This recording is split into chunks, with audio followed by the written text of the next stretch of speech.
¿Gustas empezar a grabar? Excelente.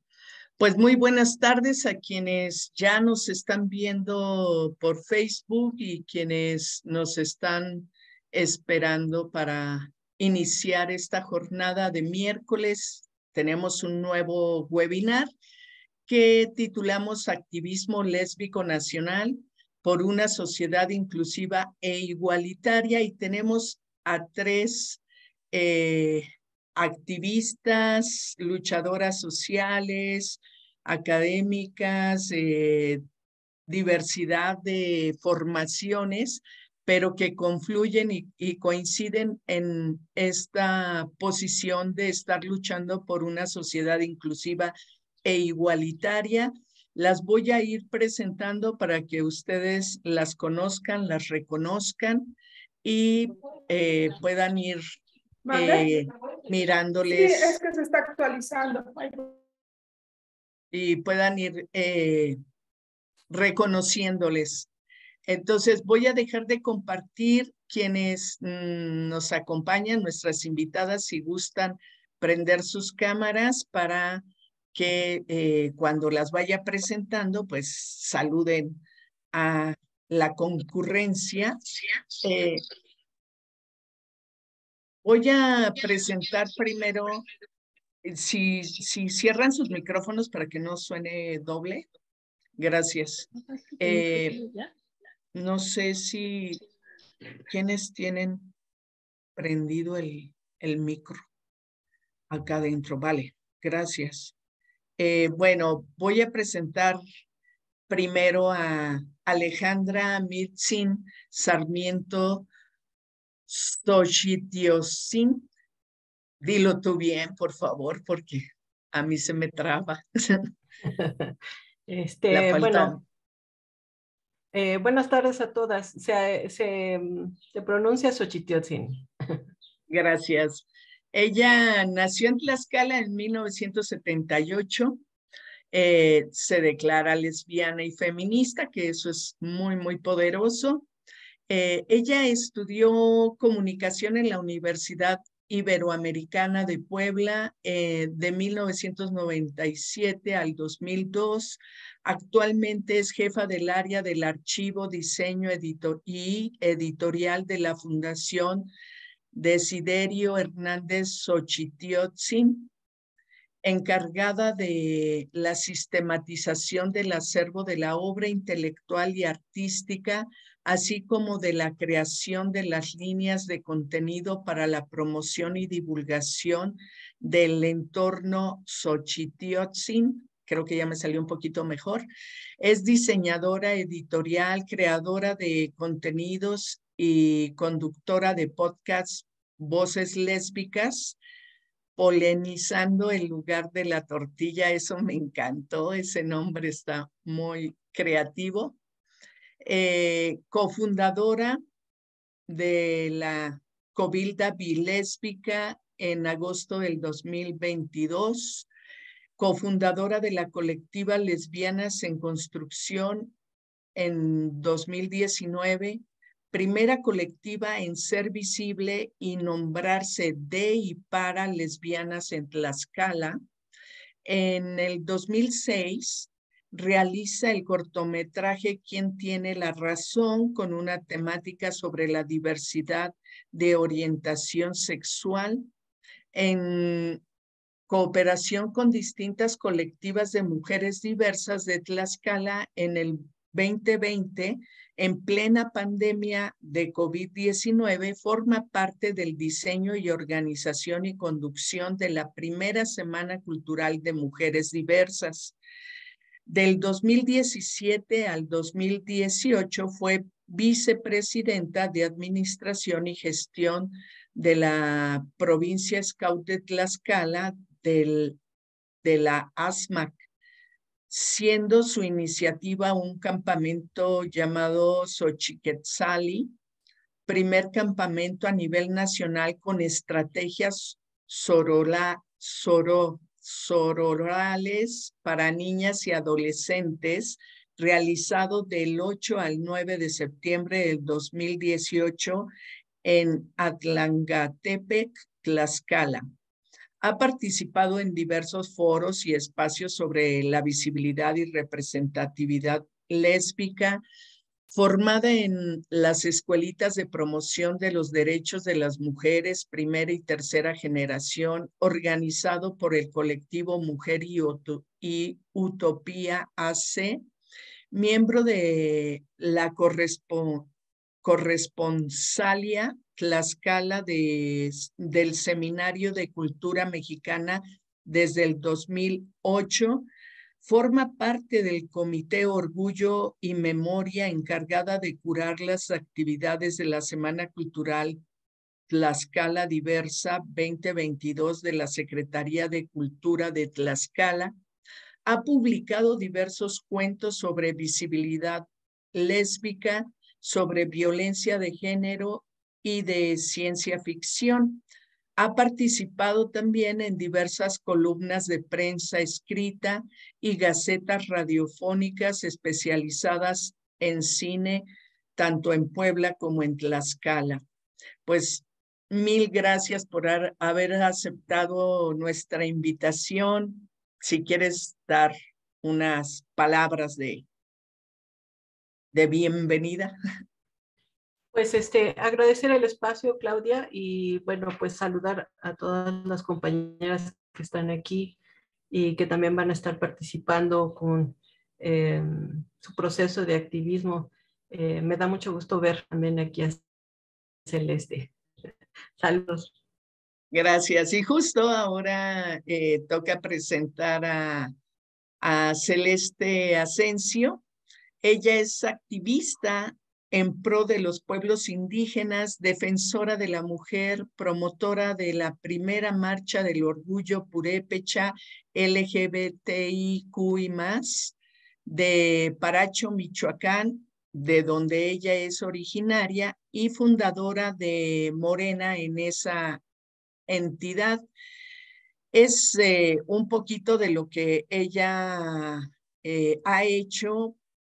Actualmente es diputada federal de la 65ª legislatura en la Cámara de Diputados y Diputadas. Es secretaria de las Comisiones de Justicia y Medio Ambiente y Recursos Naturales e integrante de la Comisión de Deporte. Durante el último año de labores presentó 44 iniciativas. Esto refleja pues casi 10 veces más de las que en promedio presentaron otros legisladores, y de las cuales de sus 44 iniciativas, 6 fueron aprobadas, 2 de ellas en el Pleno. Se destaca durante la pasada legislatura porque presidió y creó la Comisión de Juventud y Diversidad Sexual, donde su mayor logro es la reforma al artículo 3º en materia educativa para incorporar la educación sexual en todos los niveles escolares, así como el apoyo a personas con discapacidad, a la población LGBTIQ+, a las mujeres, a las juventudes, a los mexicanos que viven en el extranjero, entre otros. Pues tenemos que agradecerte esa promoción porque de verdad que es el marco legal que nos va a permitir accionar de aquí en adelante. Desde los 15 años ella comenzó a participar en la política, desempeñándose en 2015 como secretaria de la diversidad sexual en el Comité Ejecutivo Estatal de Morena, Michoacán. Durante su primera legislatura, que fue la anterior, presentó 81 iniciativas, de las cuales 5 fueron aprobadas. Estas estuvieron enfocadas a dar garantía a los derechos de los pueblos indígenas y afromexicanos, a evitar la discriminación en contra de del personal médico, a impulsar la vocación científica y tecnológica de los jóvenes y a regular la manera de llevar a cabo los procesos de consulta pública en los pueblos y comunidades indígenas. Asimismo, en su primer año de esta legislatura, ha presentado diversas iniciativas que están relacionadas con la protección a menores, capacitación a integrantes del Poder Judicial de la Federación sobre derechos humanos, identidad de género y no discriminación, el uso del lenguaje incluyente en el ámbito deportivo, que reconozca expresamente a las mujeres, penas más graves a secuestradores, entre otros. Su labor legislativa y el trabajo en campo le permite estar a la vanguardia en el apoyo de personas de la diversidad sexual en México y de los pueblos originarios. Cursó la licenciatura de Derecho y Ciencias Sociales en la Universidad Michoacana de San Nicolás de Hidalgo, que es hermosa esa universidad. Cuenta con trayectoria en el campo de la investigación, ha participado en diversos foros, ponencias y conversatorios a nivel nacional e internacional, siempre promoviendo los derechos humanos de las minorías y los grupos discriminados. Pues mil gracias por estar acá también y por haberte hecho el espacio. Habíamos conversado con tu equipo que hoy tenías muchas cosas por realizar. Gracias por hacerte el espacio. Al contrario, muchísimas gracias a todas, todos y todes quienes conforman este extraordinario grupo de reflexión y de educación sobre todo, y para pues abonar un poquito de lo que se pueda. Muy agradecida por recibir esta invitación y desde luego saludar a la querida Mistli, a María Aurora, a todas las que están aquí, Natalie. Gracias. No veo todavía a Meme ahí dentro, pero seguramente llegará en cualquier momento. Ya le echaré por ahí un grito de que nos cuente por dónde anda. Pero estará con nosotras también Carmen Velasco, Meme Velasco, que ella dice que se define como activista independiente chiapaneca, fundadora de la colectiva Ella más Ella igual Amor, miembro de la red por la inclusión de la diversidad sexual en Chiapas, y seguramente, no sé si ya está ahí con otro nombre de incógnita o estará por llegar, pero agradezco a todas las personas que nos acompañan y agradezco su presencia. Pues bueno, igual, ¿qué tal si vamos dándole un poco a este diálogo que tendremos? Yo les había propuesto que fuera una conversación, que vayamos teniendo diferentes momentos para participar. Y lo primero para poder dialogar, me gustaría conocer en qué momento de sus vidas deciden asumirse como activistas lésbicas. Incluso, María Aurora, yo creo que tendrías que ser otra ponente porque también tienes un recorrido interesante en este tema, pero ya decides tú si también compartes tu experiencia. Gracias, Clau. Me gustaría escucharlas a nuestras invitadas. La que quiera.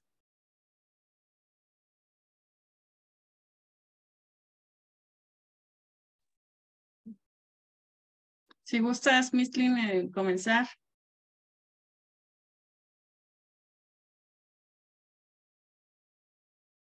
Ok, bueno, pues entonces, pues si les parece bien, primeramente, nuevamente agradecer por que nos den la oportunidad de participar en esta actividad, en este espacio que vamos a estar hablando sobre el activismo lésbico nacional por una sociedad inclusiva e igualitaria. Y pues comentabas, Claudia, acerca de en qué momento de nuestras vidas decidimos asumirnos como activistas. Pues déjame comentarte que en realidad algo que me pasó a mí es que me encanta el estudio, me encanta la academia, y lo que yo había hecho en un intento de descubrir por qué existimos las personas diversas, en un intento de decir no quiero sentir culpable, pecadora, rara, extraña, pues comienzo a través de la investigación a realizar pues estos proyectos. El primer proyecto en materia de diversidad que hice fue acerca del matrimonio igualitario, una comparación entre México y Buenos Aires, Argentina. Entonces me voy a Argentina y en 2015 me toca prácticamente el apogeo de la conmemoración del matrimonio igualitario que se hace junto con pegado con el tema de las adopciones allá. Y veo todo un mundo muy distinto. Para esto, pues, tendría aproximadamente 21 años, más o menos. Y hay una escena que definitivamente a mí me marca, que se está proyectando un video de cuando se aprueba el matrimonio igualitario y las adopciones entre parejas homoparentales allá. Estoy sentada y enfrente de mí veo a dos señoras de la tercera edad besándose, abrazándose, y en ese momento digo, Celeste, no manches, estas señoras están aquí a esa edad y tú como con 50 años menos, porque la verdad no sé cuántos años hayan tenido, pero tú como con 50 años menos, ¿qué estás haciendo? Está bien hacer la investigación, está bien estudiarle, está bien la academia, pero vámonos a hacer algo más allá. Llego a Michoacán, llego con toda la energía, con todo el ímpetu y empezamos a trabajar con los colectivos que había acá en mi estado y ha sido un camino difícil, pero que al final del día, ya el año pasado, 2022, fíjense, después de cuánto tiempo, 2015, casi 10 años después, nos atrevimos a hacer algo en el municipio del que somos. Entonces, francamente, pues ha sido gracias a todo el impulso de todas estas personas activistas que han estado antes de nosotras, de nosotros, que nos dicen, si yo puedo, tú también.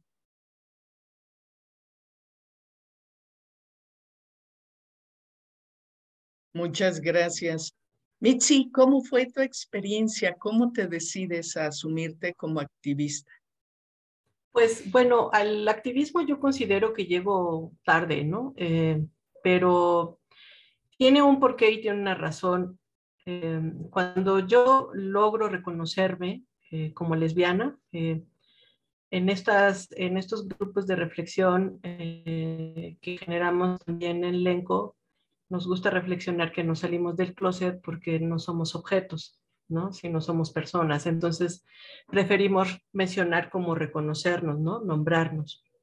Entonces, cuando yo decido reconocerme como lesbiana, tenía yo más o menos como alrededor de 25 años, pero ya tenía una conciencia, ¿no? Ya sabía quién era yo, sabía de mi orientación hacia generar vínculos sexoafectivos con mujeres, ¿no? Pero fue un proceso muy largo, muy solitario, y cuando tenía yo 25 años y me nombro, tenía yo mucha avidez por hacer cosas, ¿no? Tenía este sentir de estar en grupos, de poder tener espacios de diálogo, de tener actividades que compartir con otras lesbianas, y el único gueto que existía eran los antros, ¿no? Entonces, obviamente en esos lugares no hay este ejercicio, ¿no? Yo considero que son y siguen siendo guetos, ¿no? Y entonces creo que perdí muchísimo tiempo, pero bueno, o sea, es lo que me tocó, y me tocó vivir la precariedad de la representatividad lésbica en los espacios en los que estuve, ¿no?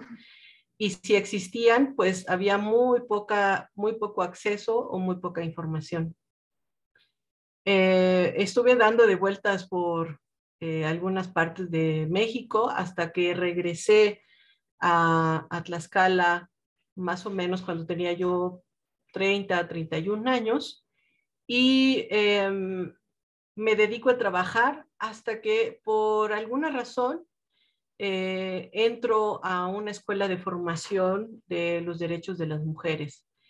Y creo que este es también un parteaguas aquí en Tlaxcala, porque se socializa y también se democratiza el feminismo en Tlaxcala. Y si no se hubieran generado esos espacios de reflexión, yo creo que todas estas lesbianas que también andábamos por ahí, no hubiéramos podido tener un lugar donde encontrarnos y donde decir, hay muchas cosas que faltan, ¿no?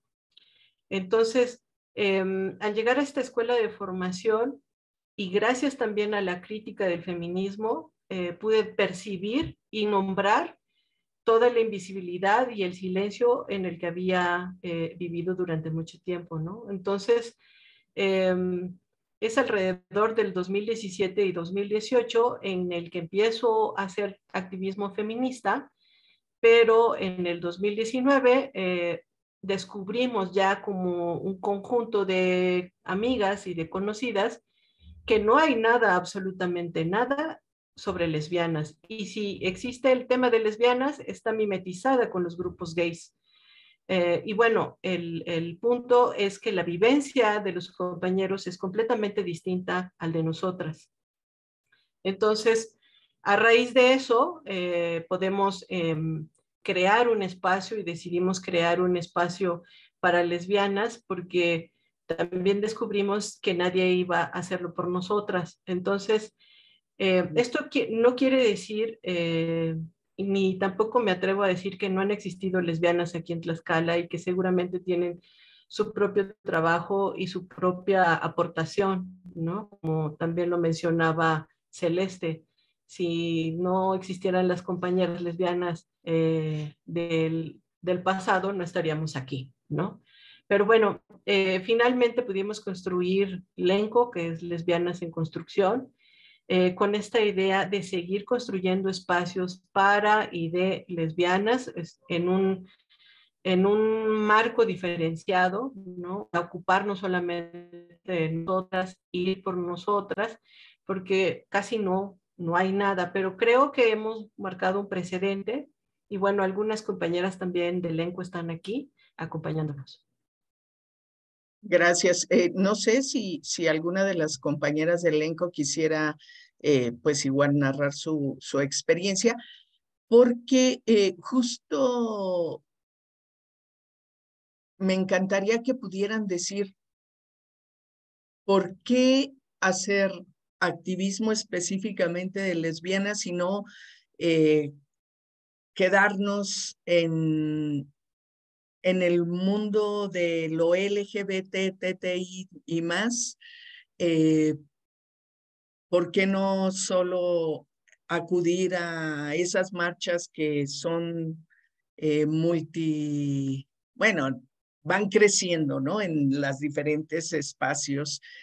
No en todos lados son que congregan a tanta gente, pero sí tienen más personas que los movimientos lésbicos, ¿no?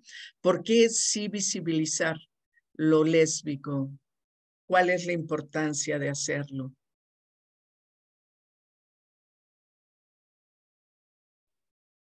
Bueno, dándole como continuidad, ¿no? A lo que estabas preguntando, creo que también tiene que ser tenemos que percibirlo por un contexto histórico, ¿no? Es una dinámica finalmente social que se refiere también a los tiempos. El movimiento de la diversidad sexual tiene un empuje en los años 70, ¿no? Y se tiene que avanzar como en conjuntos. Pero yo creo que ya llegamos al momento en el que tenemos que hacer enfoques diferenciados para poder generar políticas públicas, para poder generar reflexiones desde la diferencia, sin tenerle miedo a la diferencia y no confundiendo con la separación, ¿no? Para poder entonces concluir sobre nuestras propias existencias, ¿no? Es un hecho que estamos avanzando en la representatividad de cada población. Entonces, por eso la idea es hacerlo con enfoques diferenciados.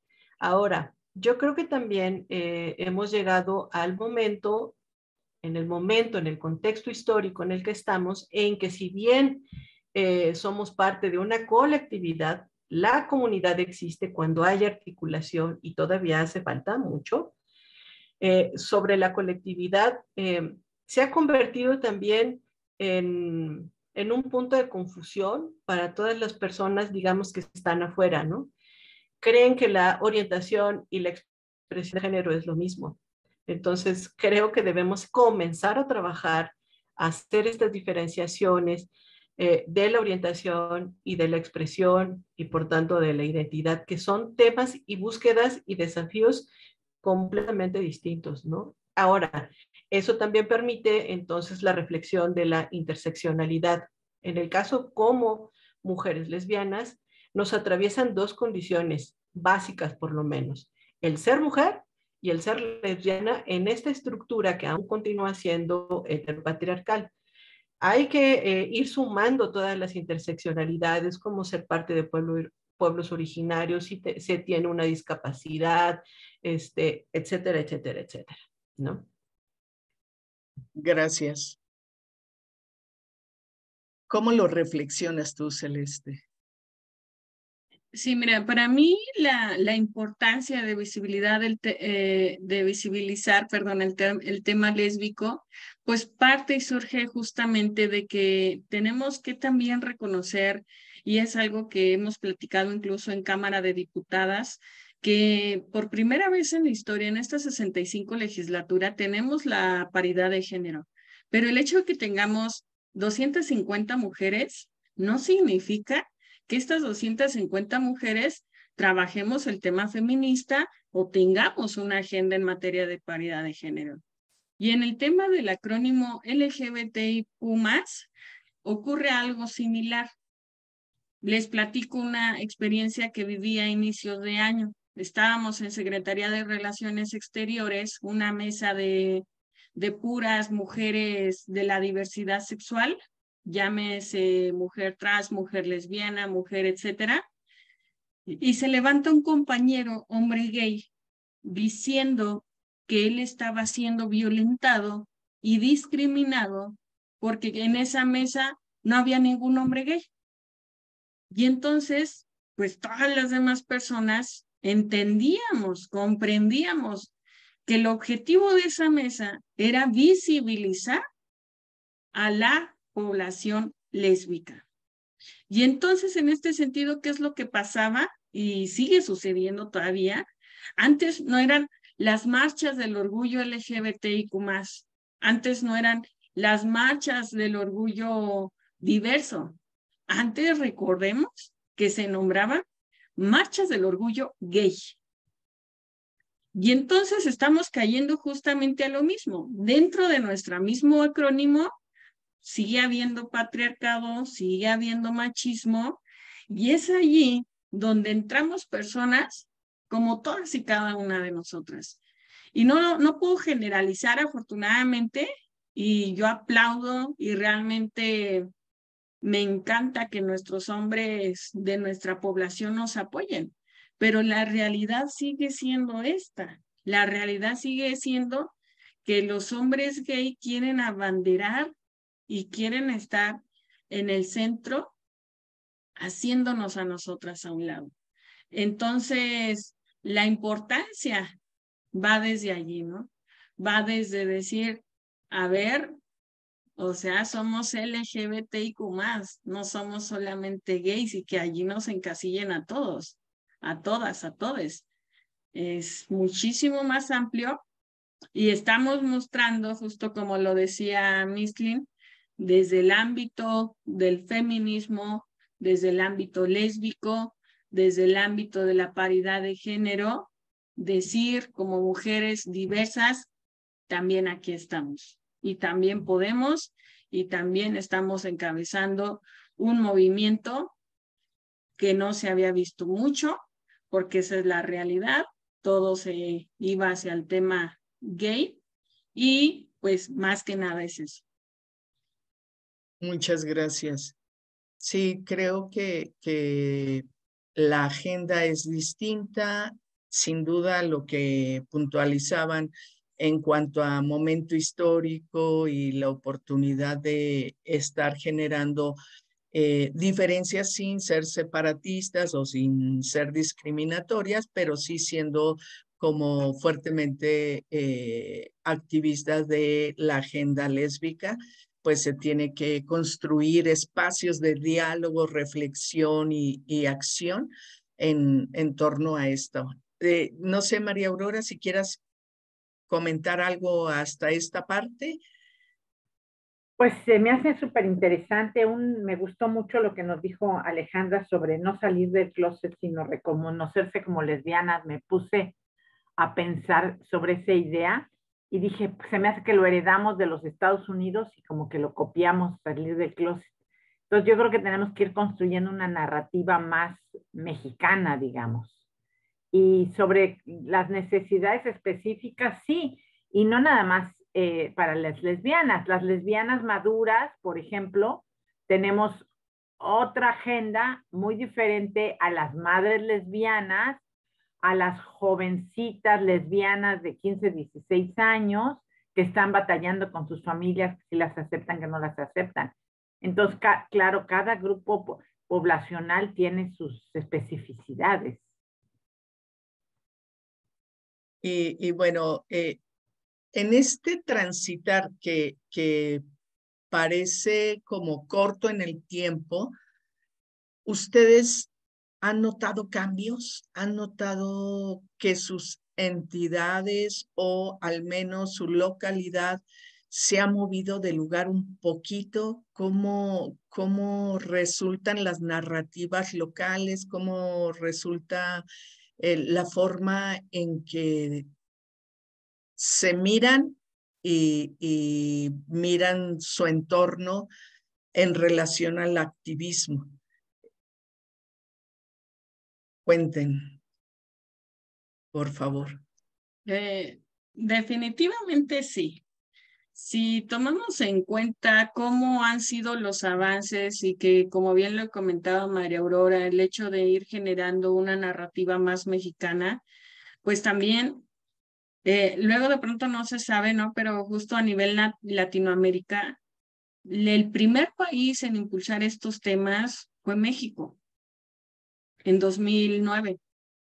Lamentablemente no nos atrevimos y justo es donde Argentina le entra y Argentina llega como el primer país en aprobar matrimonio igualitario. Nos quedamos un poco, pero en este sentido, pues si consideramos de 2010 a 2020, digo, ha pasado una década, apenas este 2022 logramos la aprobación del matrimonio igualitario en los 32 estados de la República y pareciera lamentable que muchas personas piensan que ya porque logramos matrimonio igualitario lo tenemos toda la vida, cuando la realidad es que no. Entonces, por una parte vamos dando pasos agigantados, pero por otra parte, pues también nos damos cuenta de cómo estamos todavía como un país, digámoslo, en el que no hemos avanzado en todo lo que tiene que ver con materia de derechos humanos para la población LGBTIQ+. Sin embargo, remitiendo un poco a la pregunta, sí hemos visto diferencia, sí hemos visto cambios, y parte de esos cambios es, por ejemplo, que acá en mi estado, pues nunca se había visto una marcha del orgullo purépecha LGBTIQ+, que en 2022 dijimos, pues ustedes dicen que en los purépechas no existe la diversidad sexual, nosotros te demostramos con esta marcha que en las comunidades existen mujeres trans, existen hombres trans, existimos mujeres lesbianas, y lo importante de todo esto, chicas, déjenme comentarles que es precisamente que una mujer indígena y lesbiana encabezó ese movimiento. Entonces, desde allí también se nota el cambio, de decir, sí podemos, mujeres, sí somos capaces, independientemente de la edad. porque hace un momento que Mishlin comentaba que llegó tarde al activismo. Yo pienso que no, yo pienso que en realidad, a lo mejor sin darse cuenta, pero cada una de nosotras, ya desde el ámbito cultural, desde el ámbito académico, desde diferentes aristas, estamos haciendo algo. Que le entremos más de lleno a este aspecto es distinto, pero siempre estamos haciendo algo, nunca estamos en pausa, todo lo contrario, motivadas a hacer alguna transformación. Entonces sí, afortunadamente vamos avanzando. Nos falta muchísimo, pero los cambios se están viendo. Gracias. Mishlin.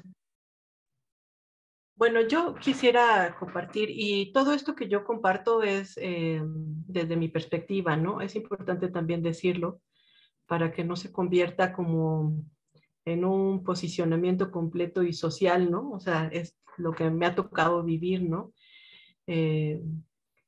Y la impresión que yo tengo por la experiencia que hemos estado teniendo durante estos años es que la inclusión del tema lésbico en las agendas, digamos, institucionales ha sido gracias absolutamente por nosotras.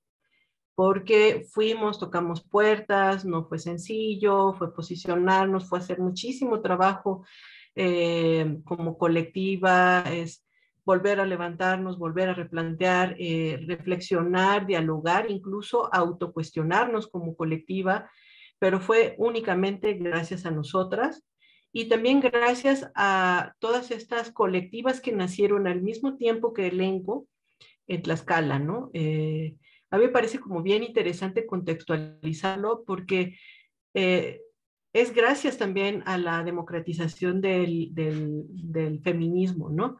Dejó de estar en la academia y dejó de estar en los partidos y llegó, digamos, a la juventud, a la calle, a las agrupaciones y entonces crecieron y se crearon estas colectivas que ahora hemos conformado con ellas esto que llamamos la cabilda, como un ejercicio de gobernanza lésbica y bisexual, ¿no?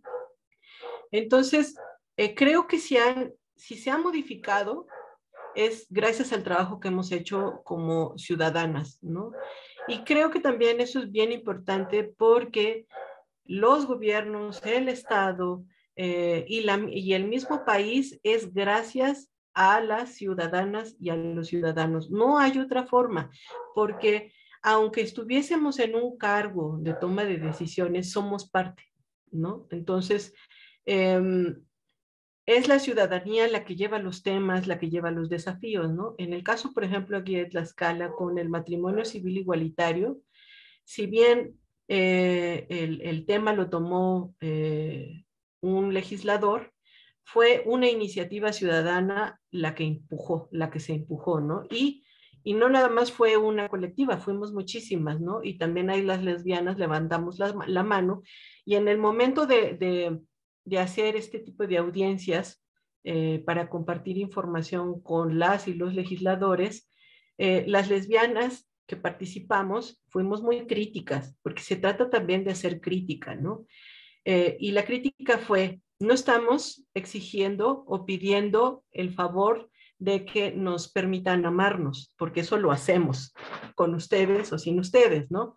Sino lo que estamos exigiendo es que se cumplan nuestros derechos, ¿no? Y el matrimonio no es una romantización, es un contrato, ¿no?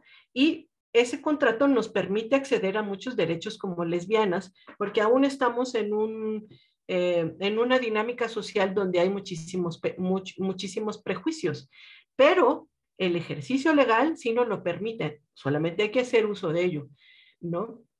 Y bueno, creo que ya me alargué un poquito, pero respondiendo es que si lo que se ha avanzado ha sido gracias a nosotras y a nuestro trabajo, o sea, que ha sido incansable. Yo siempre estoy aquí enfrente, pero también es el trabajo incansable de todas mis compañeras que sostienen el proyecto, que están en el todoterreno, ¿no? Y eso lo agradezco muchísimo. Pero bueno, hasta ahí me voy a quedar.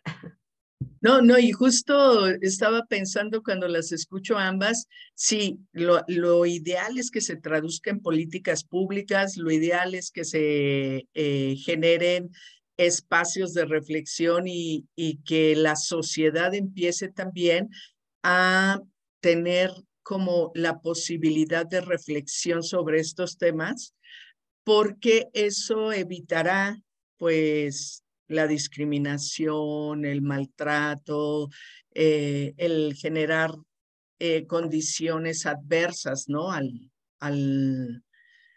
lo que es una vida inclusiva y justa.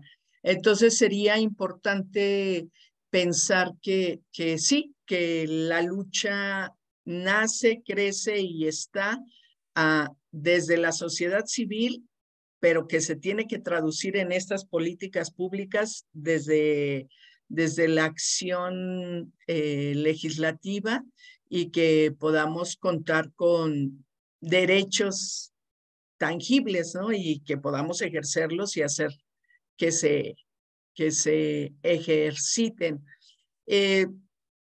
Pensaría ahora hacia quienes está dedicado. Es curioso.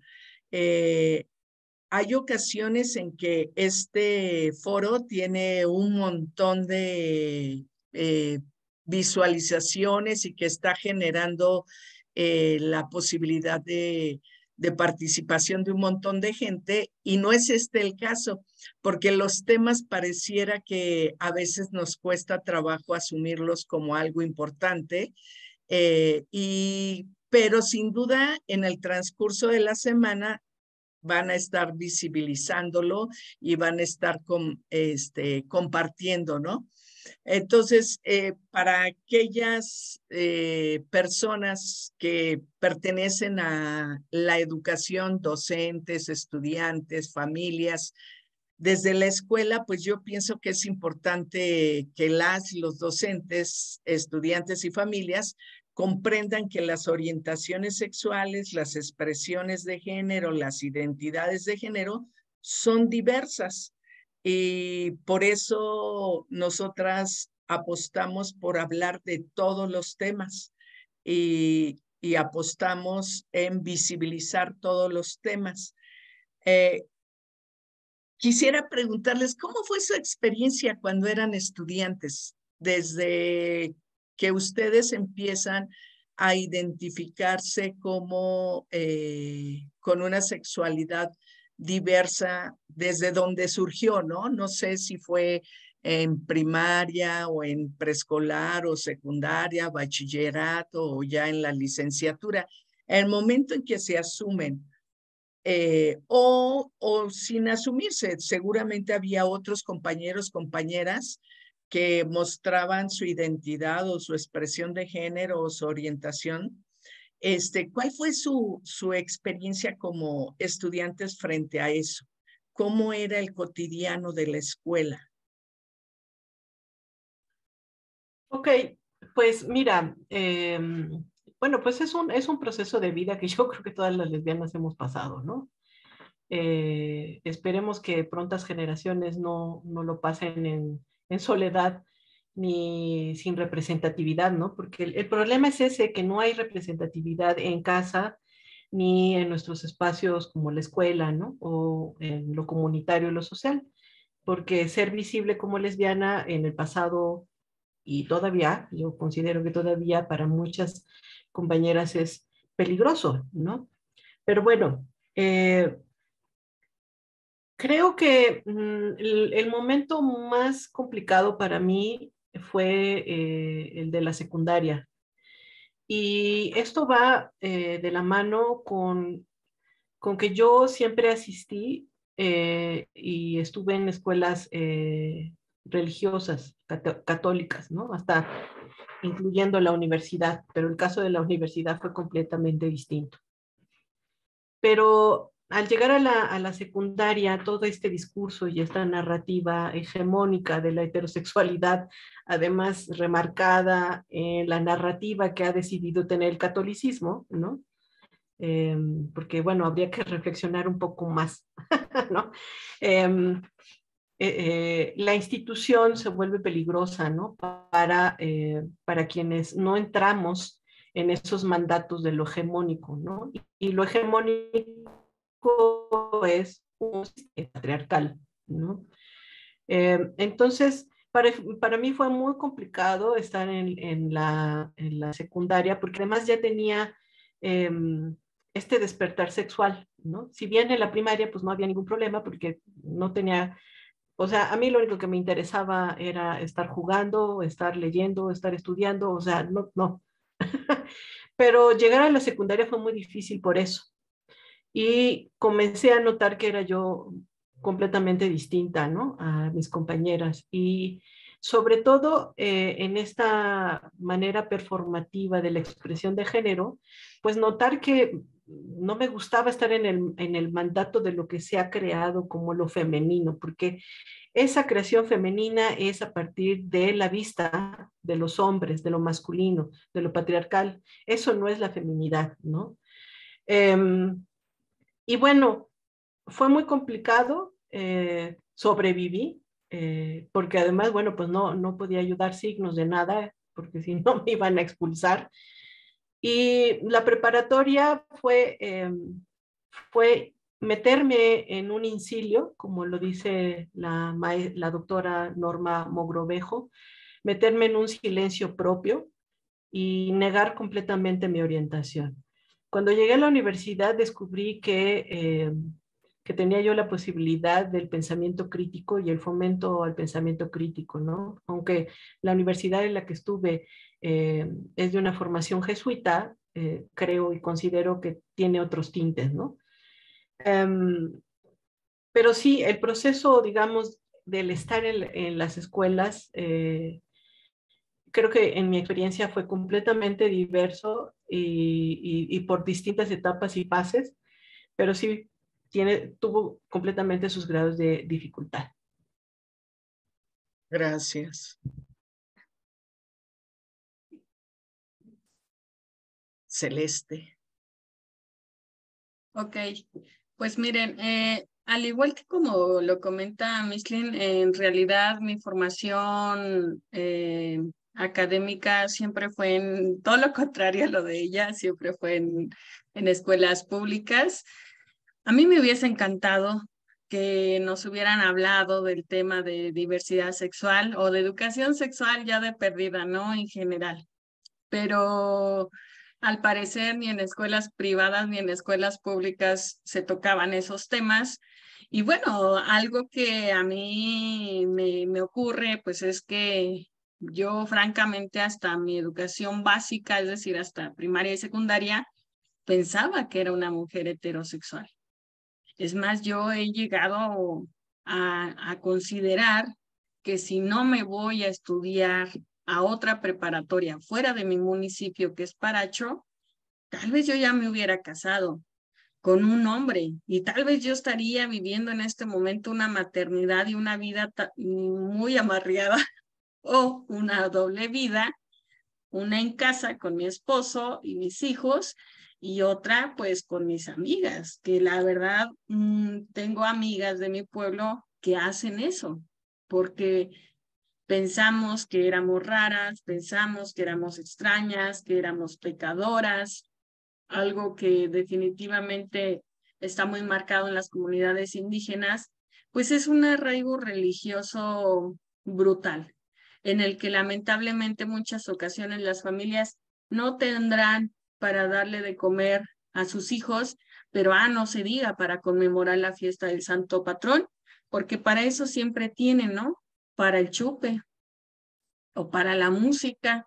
Y entonces, pues es allí también parte de las luchas que yo retomo. Luego a mí me dice mucho que anda haciendo una diputada federal en las escuelas.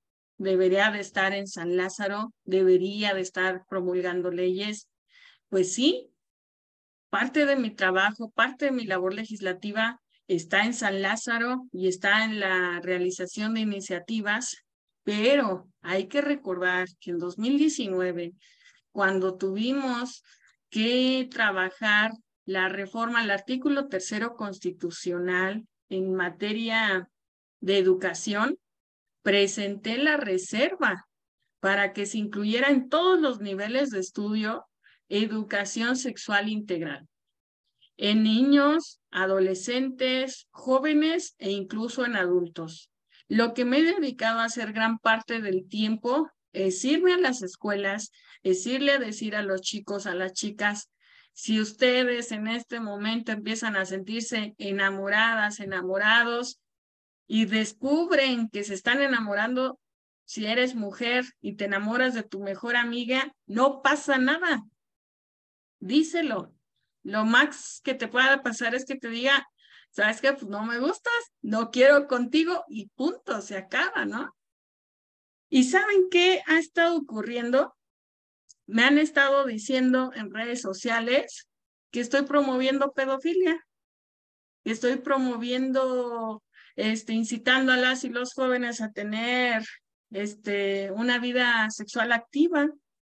Y entonces les digo, no, en primera, ojalá todas esas personas que dicen eso, sin estar en las pláticas, vayan y escuchen el mensaje, porque lo que estoy promoviendo es la educación sexual, sí, en infantes, sí, en niños y niñas, porque lamentablemente, chicas, en México, y más aún después de la pandemia, y aquí sí les voy a pedir que me hagan corte, porque si no me voy de largo, pero los grados de violencia en México y los grados y los índices de violaciones sexuales en México aumentaron después de la pandemia a niñas, niños y fundamentalmente a mujeres, y no fueron violaciones o acosos hechos por personas externas. Han sido desde toda la historia en México por los abuelos, por los tíos, por los primos, por los hermanos, en el peor de los casos, chicas, por el mismo padre de familia. Entonces, el hecho de que vaya a informar a las escuelas, a decirles, es importante decirles a los niños que no se dejen tocar sus partes íntimas, es importante decirles a los niños que no se dejen amenazar, que le platiquen a su mamá inmediatamente lo que está ocurriendo, brincan, se espantan, no quieren que se toquen estos temas. Y en el nivel adolescente, pues mayormente. Tenemos índices de deserción escolar, embarazos adolescentes y abortos clandestinos en jóvenes o adolescentes de 13, 14 años. Claro que tenemos que hablar del tema. Y que hacia nosotras nos hubieran dicho, a mí a los 16 años, Celeste, no eres rara porque te gusta una mujer, brinco se hubiera dado. No lo viví, no me tocó, y allí está otra gran lucha que tenemos que hacer. Decirles a las y los chavos, no se sientan mal, no están haciendo nada mal, simplemente sean felices. Y que aparte aquí, y cierro ya con esto, hay factores fundamentales que me obligan y me invitan a hacer todavía más este trabajo. Los mismos maestros dicen, Celeste, nadie nos había hablado de estos temas. Necesitamos que se nos capacite a nosotros como docentes, porque no sabemos qué decirles a los chavos. Los chavos preguntando, ¿duele si me hacen una prueba rápida de VIH? ¿Cuáles son? Les he preguntado a las chicas, ¿conocen los métodos anticonceptivos específicos para mujeres? No saben. Hay muchísima desinformación y lo peor de todo es que al mismo tiempo esta desinformación obliga a las y los jóvenes precisamente a irse a internet y a que estar buscando esta información sea o bien información errónea o que detrás del monitor hay una persona aprovechándose de esa vulnerabilidad, de esa falta de desinformación de las y los chavos y los inciten a hacer otro tipo de dinámicas que termina en trata de personas. En fin, es un tema muy amplio, muy preocupante, pero sobre todo es el momento de que lo empecemos a trabajar y que lo empecemos a abordar en todos los ámbitos académicos. Muchas gracias. ¿Quieres comentar algo, María Aurora? Se me hace que sumamos a Celeste al proyecto, ¿no? Porque justamente es de lo que se trata el proyecto Educaréis, llevar la educación integral en sexualidad a las clases, a los cursos desde preescolar hasta bachillerato. Entonces, qué bueno, Celeste, que estás haciendo eso. Y yo diría que hay unos cuantos papás que se oponen, que no hay que escucharlos muchos, porque el 95% de las mamás y los papás de familia nos agradecen que a sus hijos les hablemos de educación integral en sexualidad.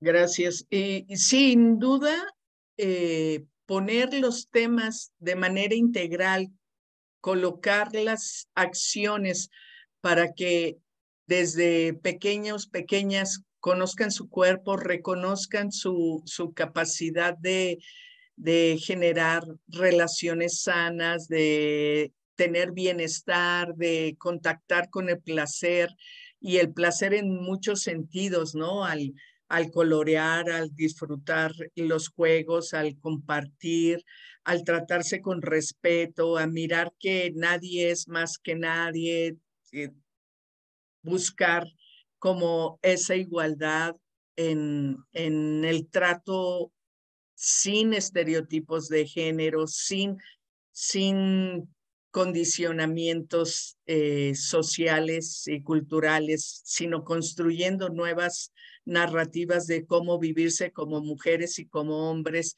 Y hablar de la diversidad no va a convertir a nadie en lo que no es. Esto también es sumamente importante subrayarlo. El que conozcas, el que aprendas, no te va a convertir ni en lesbiana, ni en homosexual, ni en bisexual. Quienes somos de la diversidad lo hemos sido y lo hemos detectado en diferentes momentos de nuestras vidas, y no tiene nada que ver con quién nos educó, cómo nos educaron. Eso es independiente. Entonces, creo que lo que tenemos que hacer es llevar información científica adecuada al contexto, adecuada al ciclo de vida que están viviendo niños, niñas, adolescentes, jóvenes, y que les permita tomar mejores decisiones, que permita también prevenir el abuso, que permita prevenir las situaciones de violencia. Yo creo que esa es un poco pues la meta, ¿no? Para nosotros. Meme acaba de llegar, me decía que tuvo problemas con la luz, seguro les llovió. En Chiapas no deja de llover todo el tiempo. Meme, ¿quieres platicar un poco? Cuéntanos cómo te haces activista, por qué te interesa visibilizarte como activista lésbica. Gracias, Clau. Buenas noches a todas. Una disculpa por entrar tan tarde, pero sí, como te comenté, llovió muy fuerte en Tuxtla hoy y aquí por la casa llueve o pasa un vientecito y nos quedamos sin luz y ya apenas se restableció el servicio. Pues bueno, yo creo que inicié mi activismo, pues yo le calculo que tendrá tal vez unos 11 años, tal vez, que siento yo que empezó mi activismo. Mi activismo empezó porque una vez en un seguro social a mí me negaron una atención. El médico me mandó a hacer pues los estudios que normalmente toda mujer se hace, que es el Papá Nicolau. Al momento de la enfermera preguntarme a mí de si tenía una pareja sexual activa o si mi vida sexual era activa. Yo le dije que sí, nada más que pues mi relación en ese entonces pues era con una chica. Lo que la enfermera pues me dijo, pues es que no te puedo revisar, no te puedo hacer ningún estudio porque pues no existe penetración alguna y no tengo por qué revisarte, ¿no? Y yo dije, ¿cómo? O sea, creo que no tiene nada que ver eso, porque anteriormente en otras clínicas sí me habían hecho el estudio sin ningún problema, pero pues me topé con una enfermera prejuiciosa que me negó el servicio, ¿no? Y de ahí, no solo a mí me pasó en la misma clínica, le pasaron a 3 conocidas más. Y ahí fue donde yo dije, no, pues, ¿de qué se trata? ¿No? Yo dije, no me voy a quedar callada, no quiero que alguien más, que nosotras 4, que éramos 4 que yo sabía, volvieran a pasar por lo mismo, ¿no? Y a partir de ahí dije yo, no, pues no podemos quedarnos calladas porque es un servicio que para empezar pues se pagaba, ¿no? De mi sueldo. Era un servicio, yo como derechohabiente tenía que tener acceso a esos estudios que me solicitaba el médico. Y fue ahí donde yo dije, bueno, pues algo tenemos que hacer, ¿no? Y como no me gusta pelear, allá voy y meto mi queja. Las otras chicas hacen lo mismo. Después de ahí nos pidieron un taller de sensibilización, se les dio el taller de sensibilización. Y pues yo siento que ahí empezó mi activismo. A partir de ahí, pues he estado dando acompañamiento, acuerpamiento a mujeres, tanto mujeres lesbianas, mujeres bisexuales, mujeres trans, mujeres heterosexuales, en cualquier situación en la que yo, pues ahora sí que pueda yo ayudar. Ahí estoy metida, echando pleito, como diría mi mamá. Y a partir de ahí no me he callado y no me callaré, y creo que hasta el último suspiro no voy a callar, ¿no? Y quizás después de muerta tampoco siga yo callada.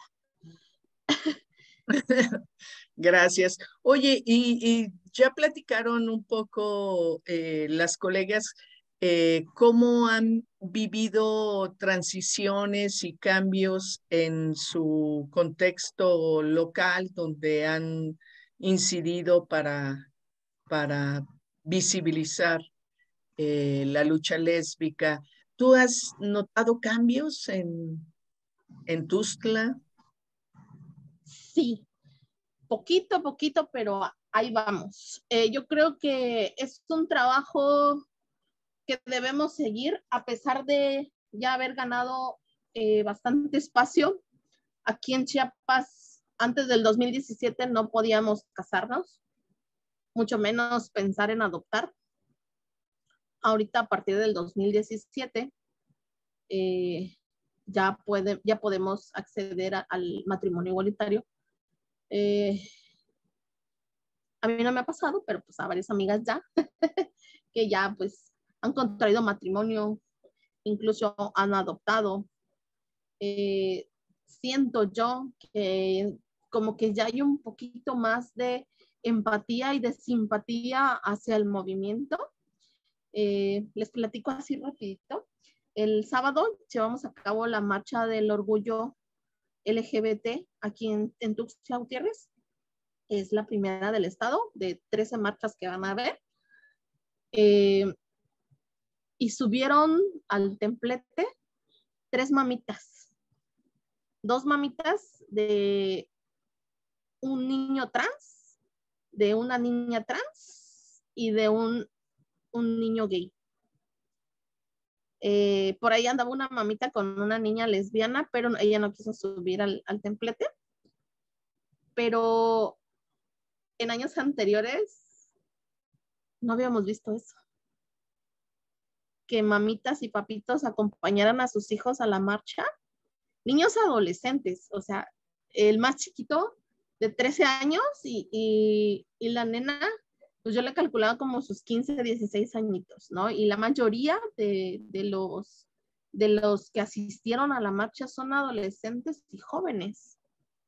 Ya no tanto mis contemporáneos, ¿no? Porque ya la rodilla ya no deja caminar tanto. Y en años anteriores la participación en las marchas era muy chiquita, eran muy pocas personas. Ahorita ya hablamos de miles de personas. Calculamos este año que fueron como unas 6,000, 7,000 personas que asistieron a la marcha. Entre ellas, la mayoría, si no es que yo le calculo tal vez un 60, 70% de adolescentes, infancias y juventudes. Cuando en aquel, ¿qué será? 2015, iban a salir los nenes a marchar. No, nunca, nunca, nunca. De 2 años para acá, después de que empezamos las marchas, después de pandemia, empezamos a ver más presencia de niños, de adolescentes en las marchas. Un chorro de niñas lesbianas y bisexuales con la novia, con el novio. Y tú dices, órale, o sea, yo a esa edad me hubiera gustado poder salir y no sentirme acusada, no sentirme señalada. Y ahorita no, ahorita se les acuerpa, se les cuida y se les apoya, hay varios compañeras y compañeros y han estado trabajando con adolescencias, con juventudes e infancias, con talleres, con pláticas, con conversatorios, con visitas a las escuelas, para dar esos temas. Y siento yo que ahorita ya hay más apertura, tanto de las escuelas como de los padres de familia, en que los niños reciban ese tipo de temas, ¿no? Porque yo me acuerdo que antes, ¿dónde íbamos a hablar de esos temas cuando yo estaba en la escuela, ¿no? A mí, yo sabía que me gustaban las niñas desde que yo tenía 7 años, pero yo no podía decir nada porque me daba miedo, porque me escuchaba de familia, de vecinos, de amistades, decir que eso era malo, que eso era del diablo, que estaba mal. Y ahorita puedo poner de ejemplo a mi sobrina, es una niña de 11 años, que ella toca el tema sin tabús y sin tartamudear. Qué bueno. De verdad y he visto muchas hijas, hijos e hijas de amigas, de conocidos, incluso familia, que ya tocan esos temas más abiertamente.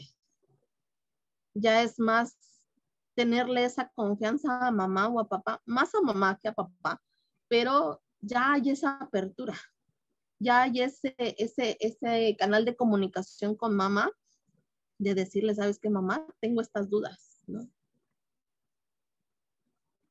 Gracias, Meme. Fíjate que ya estuvimos platicando un poco de estas experiencias del activismo, de cómo se han movido sus localidades y cómo perciben pues estas transiciones. Y un poco como para cerrar, les pediría que piensen, yo sé que ustedes no son docentes, pero sí reconocen que la educación es fundamental para hacer transformaciones en torno a la diversidad sexual. Algo que ustedes consideren que podría ser bueno desde las aulas para que docentes hagan la diferencia. Piensen en algo que les gustaría comunicar a maestras y maestros para hacer la diferencia, como decía Meme ahora.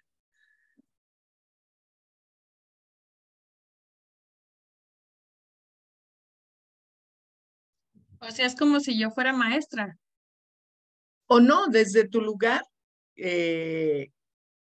y quisieras transmitirle algo a las maestras y maestros en cuanto a cómo abordar la educación integral en sexualidad, cómo abordar los temas de la diversidad sexual para que sus estudiantes desde los niveles educativos que tú consideres, puedan tener una perspectiva diferente, tanto para quienes lo viven, lo encarnan, lo acuerpan, como para quienes están alrededor y son los otros, pero con respeto, los otros con inclusión, ¿no?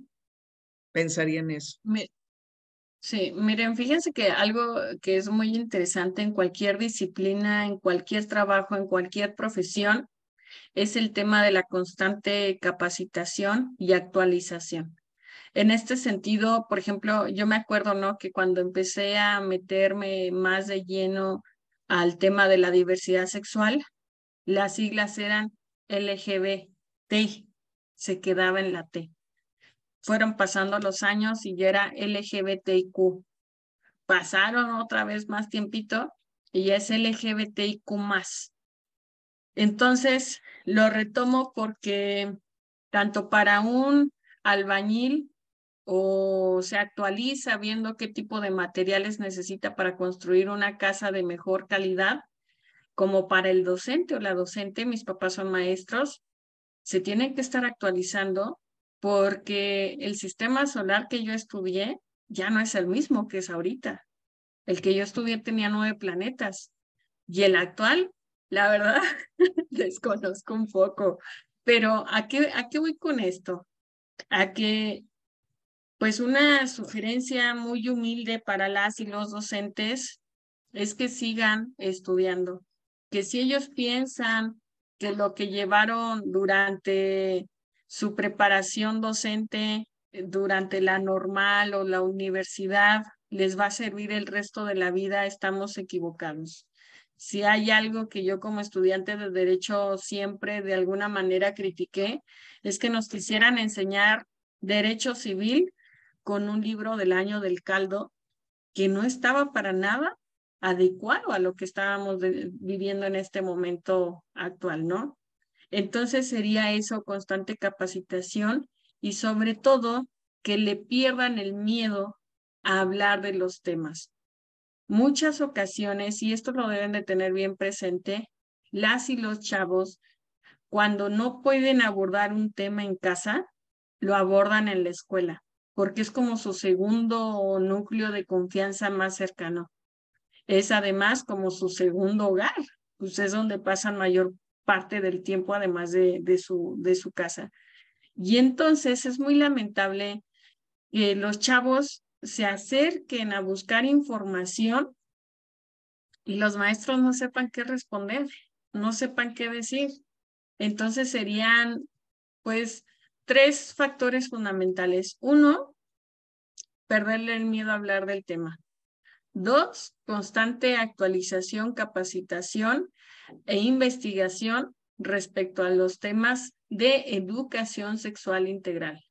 Y 3, pues que tengan la confianza también para que si ellos no saben abordar un tema, vayan a instituciones o a dependencias como IMSS, como colectivos, que habemos muchos, y que digan, ¿saben qué? Necesitamos que nos ayuden a dar una plática, que nos ayuden a abordar estos temas en acompañamiento.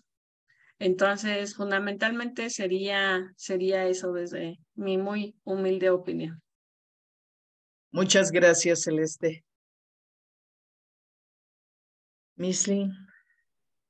Sí, la verdad es que pensé como muy acuciosamente mi respuesta, ¿no?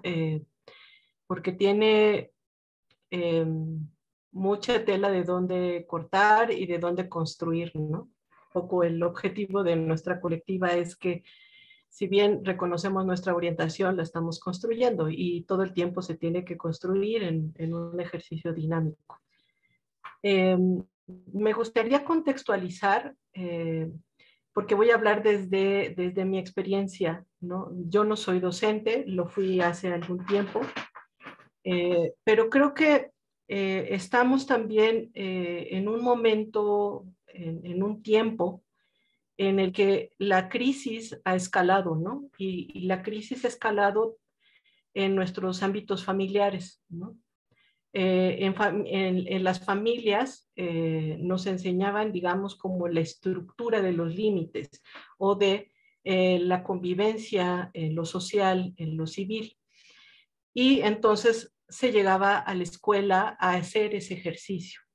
Ahora la escuela se ha convertido justo en un segundo hogar donde las profesoras, los profesores pasan más tiempo reforzando estas prácticas de educación que se supone que se tiene que ejercer en la familia, ¿no?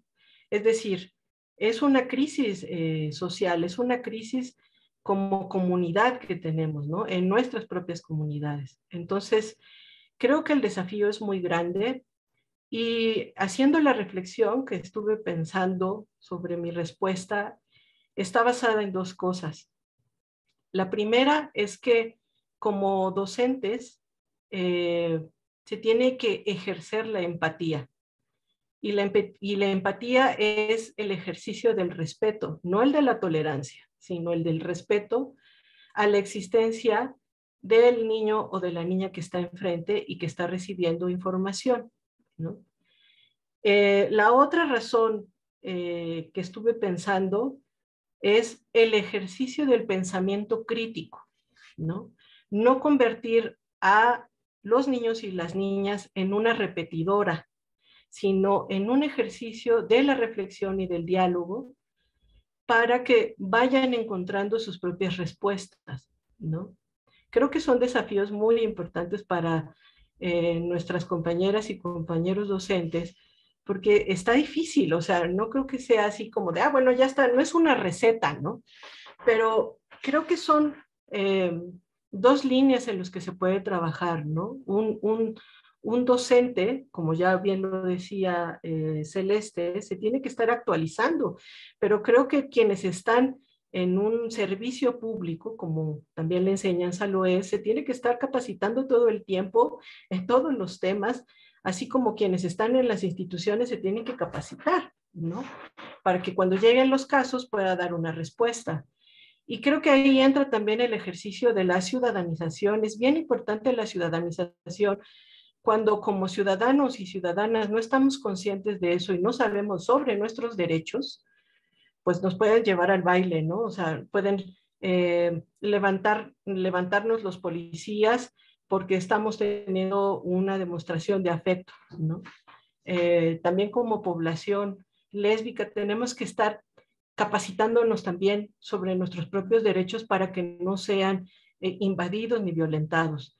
Pero creo que mi respuesta iría en esos dos sentidos, ¿no? Ejercer la empatía, reflexionar nuestra empatía, ¿por qué nos es incómoda la existencia de una persona que se muestra completamente distinta, ¿no? ¿Qué es lo que nos está removiendo? Y la otra, pues, es generar en estas niñas y niños el ejercicio crítico del pensamiento crítico para que vayan también teniendo sus propias respuestas, porque no son iguales. Si bien aquí todas compartimos en la condición de ser mujeres lesbianas, tenemos pensamientos completamente distintos, ¿no? Y podemos generar diálogo, como es lo que estamos haciendo aquí, ¿no? Entonces creo que es fundamental estas dos propuestas que hago. Muchas gracias. Me parece que ambas se van complementando y son integradoras de una visión a favor de la educación integral en sexualidad y a favor de las infancias, las adolescencias. Meme, ¿algo que quieras compartir con maestras, maestros? Pues como lo comentaban las compañeras, ¿no? Creo que actualizarse, investigar un poquito acerca de los temas y quitarse esos tabúes y esos prejuicios que hacen que le tengan miedo a los temas. Como lo comentaste tú, ¿no? Por el hecho de hablar de sexualidad integral, no te vas a hacer ni lesbiana, no te vas a hacer ni gay, no te vas a hacer ni trans.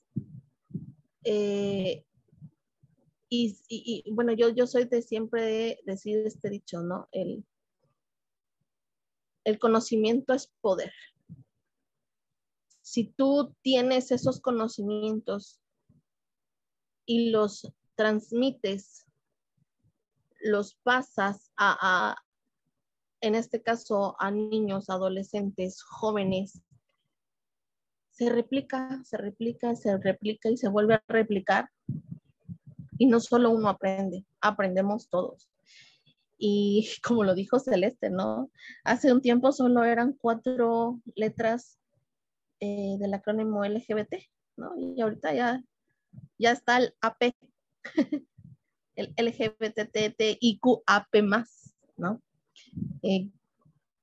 No sabe, y hay un montón ya de orientaciones sexuales, hay las identidades, y yo creo que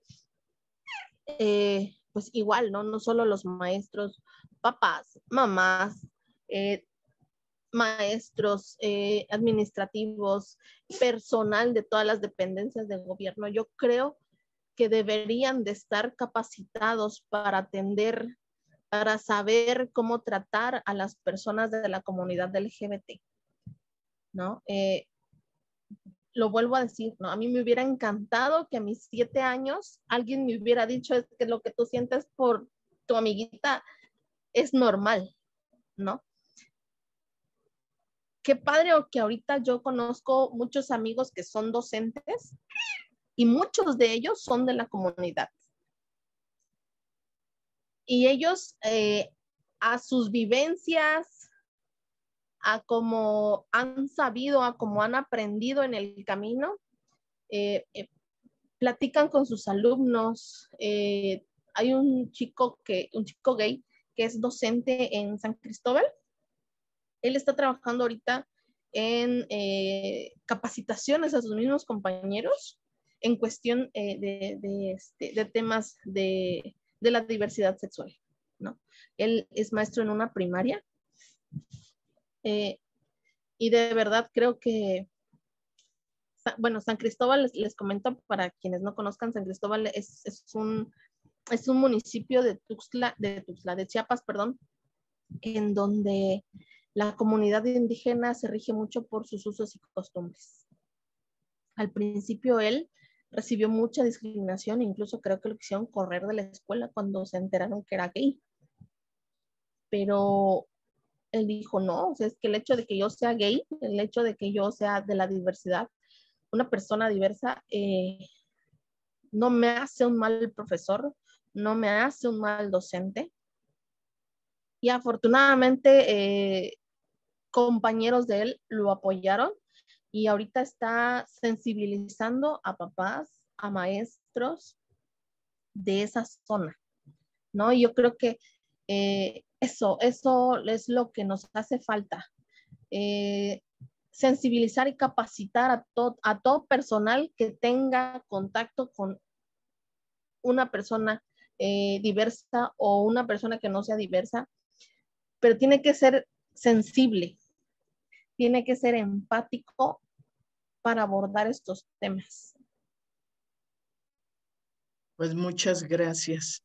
Pues ahora toca despedirnos de la audiencia y pues agradecer nuevamente a ustedes por haber participado. Regularmente hago algunos anuncios parroquiales, pero hoy como nos extendimos un poquito, pues ya voy a irme sin anuncios parroquiales. Nada más invitarles al próximo miércoles que tendremos otra charla que hemos titulado Vida plena y diversidad sexual. Tendremos por acá, todavía no tenemos la confirmación, pero si es quien estamos planeando, va a estar muy, muy bonito.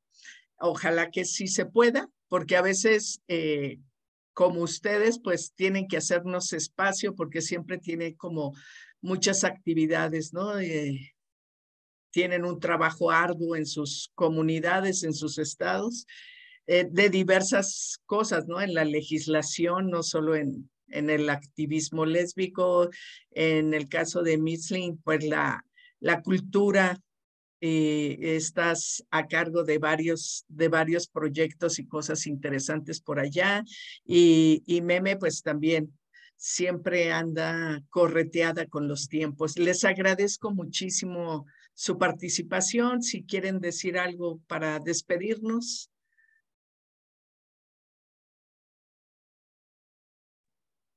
Agradecer el espacio, Claudia, y de nuevo una disculpa por la tardanza. Les mando un abrazo, muchas gracias por el espacio, de verdad. Me hubiera encantado estar desde el inicio para echar una buena charla, pero este poquito estuvo bien sabroso. Gracias.